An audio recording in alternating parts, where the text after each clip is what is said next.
I hear a song. Those were the last words I heard her say. I awake sprawled at the water's edge. The ocean.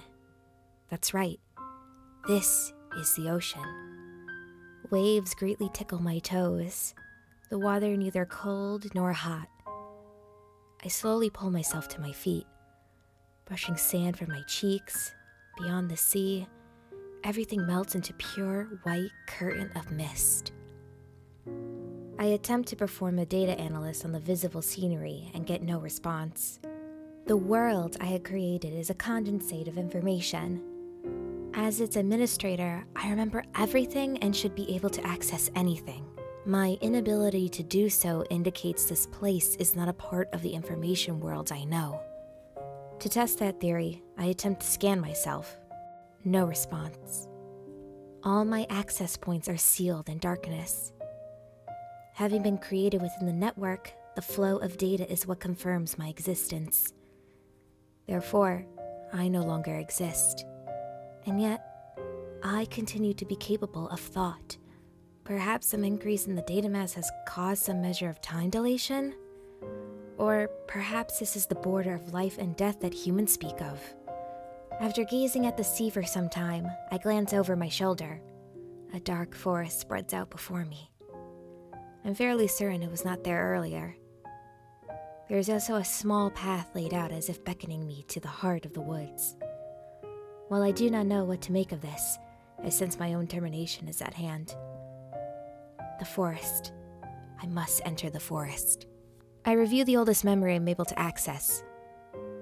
I permitted a replicant named Kaine to infiltrate the server and alter its data.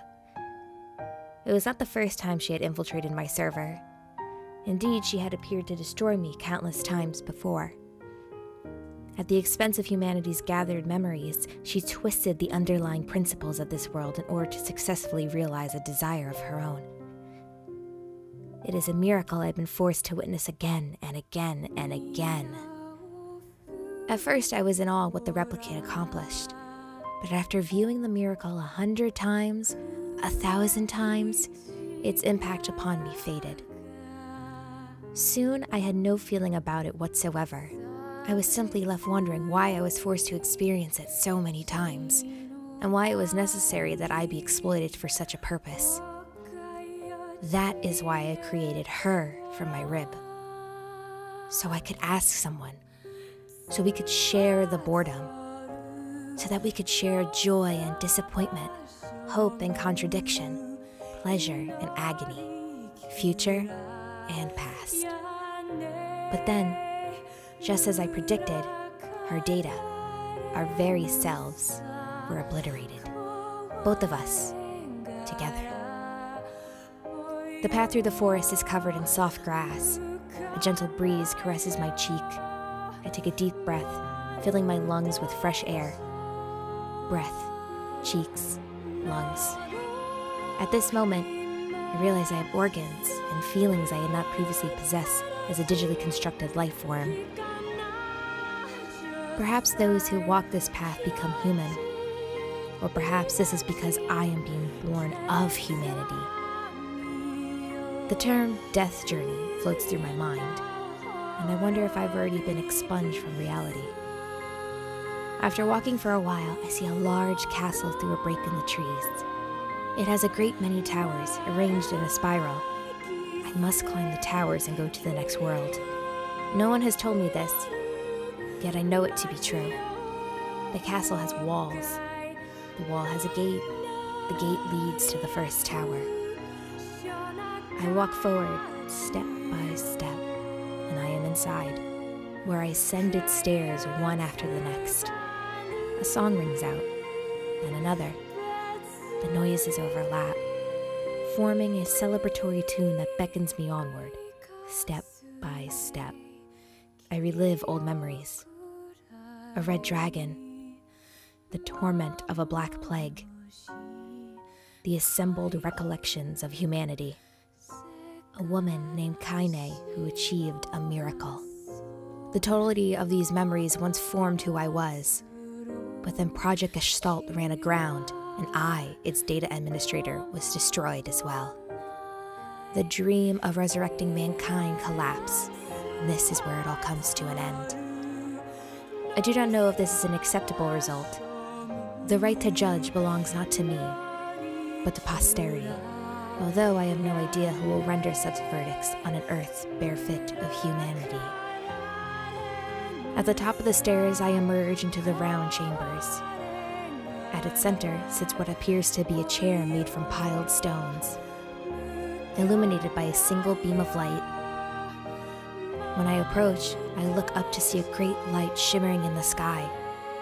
Its warmth brings me a sense of euphoria, and as it wavers and pulses, I feel like I am on the cusp of remembering something that remains just out of reach. Yes, this is how it should be. This is how it ends. I have fulfilled my function. I am satisfied. I am glad I was able to see this light. I am glad I was able to feel this relief. I am so very, truly.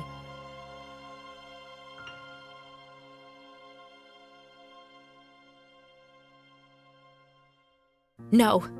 The word flies most unexpectedly from my mouth. No. No! I don't want this. I'm afraid to die. I don't want to disappear. I don't want to go. I thought I understood everything that I was at peace with, but I was lying to myself. I don't want to be dead. I'm scared. I'm lonely. I don't want to die. I don't want to be alone. I suddenly understand. This is the reason. This is why I was created. I mean, the reason why she was born. It was to resist the path to destruction. I was forced to follow so many times. She instilled within me the concept of fear. She instilled within me the meaning for my very existence. I snap back to the room in the tower, where the black mist is seeping up from the floor. It creeps through the gaps between the stones like thin threads of darkness, the tendrils eventually weaving themselves into a jet black hand. No, I don't want to die. I try to shake the black hand away, but its sharp claws pierce my flesh. The pain is utter agony. I realize the noise I've been hearing is the sound of my own screams. I tear myself free from the claw and charge down the steps. The black hand follows, slithering down the walls.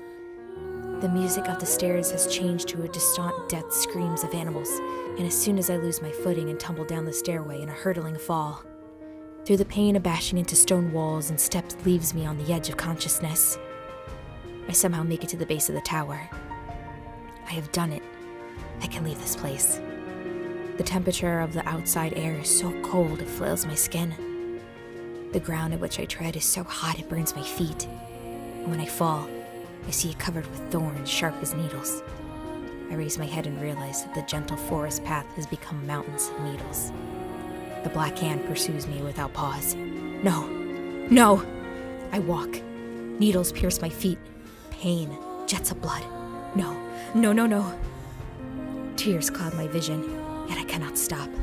Rain drips on my feet from the sky. No, not rain. Blood. My blood. Drops of boiling blood stabs me from the skies. The rain rises in intensity until it is a storm, each drop landing like a burning punch. Trees of the forest suddenly shattered, screaming. The blood wind sweeps up the remnants and spins them into whirlwinds. Before I realize the danger, a chunk of debris knocks me off my feet and sends me tumbling onto the path. As needles pierce one side of my face, something thuds onto the other side from above.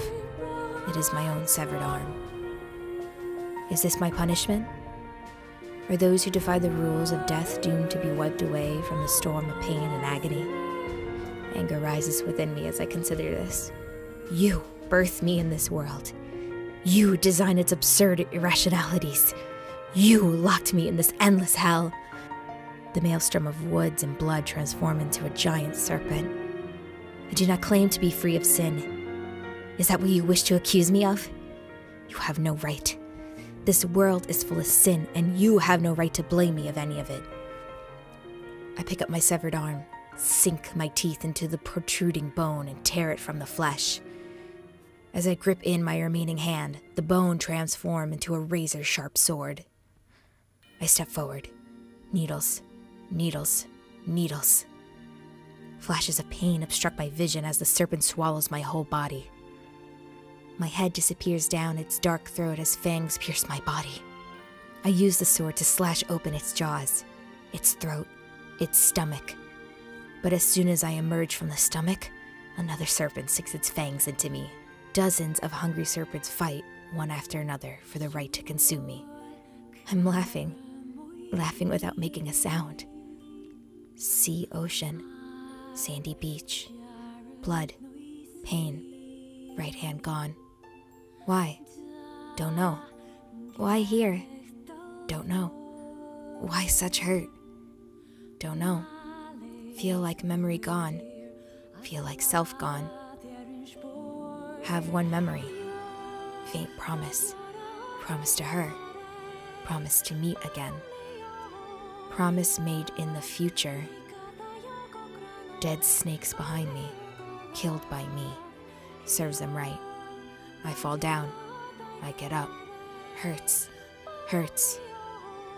But not go back. Feel wind from across sea. My place to return. Place I must go. Gentle light falls from the sky. Light takes shape of person. Blocks ocean. Don't think it will let me go. I cry. From pain of killing him. From pain of being born. Even if all is lost, I will go. I will take this path there. Crying, crying, crying. Everything becomes zero. Born again. Fight. Kill. Then I will see her again. Even if it is. Even if it is a curse. Now, you're probably wondering what all that means. Well, let's start at the beginning. I've recently purchased the new and improved version of the Grimoire Nier book. I sat on my couch reading every page, and I was a bit saddened to see that there wasn't anything new that shocked me or anything I could add into my brain and file it under useless facts I know. Until I went to adjust the dust jacket and, well, saw this. It was a short story about the administrator boy from Ending E, except if anybody has read the original story that Ending E was based on, you'll start to realize that the changes they made for the game add onto the Nier story of perpetually being trapped in a never-ending cycle. You see, in the original story called A New World, there wasn't that much different except for the fact that there was originally only one administrator. While reading this new short story, it seems that Kaine had attempted many times over and over again to save Nier. However, the administrator was confused by her actions, and as he watched her repeat this over and over again, he started to become confused and wanted to express his feelings with someone just like him, thus creating a female administrator from his own rib. And by reading the end of the short story, we see that he makes the same promise to the female administrator, just like how number 9 does so to number 2. So that they can meet again. Seeing this has got me wondering if wishes play a big part in the Nier series. The administrator wishes to see the female administrator in the future. Number 9 wishes to see number 2 again. And 2B wishes to punish the god that started this all.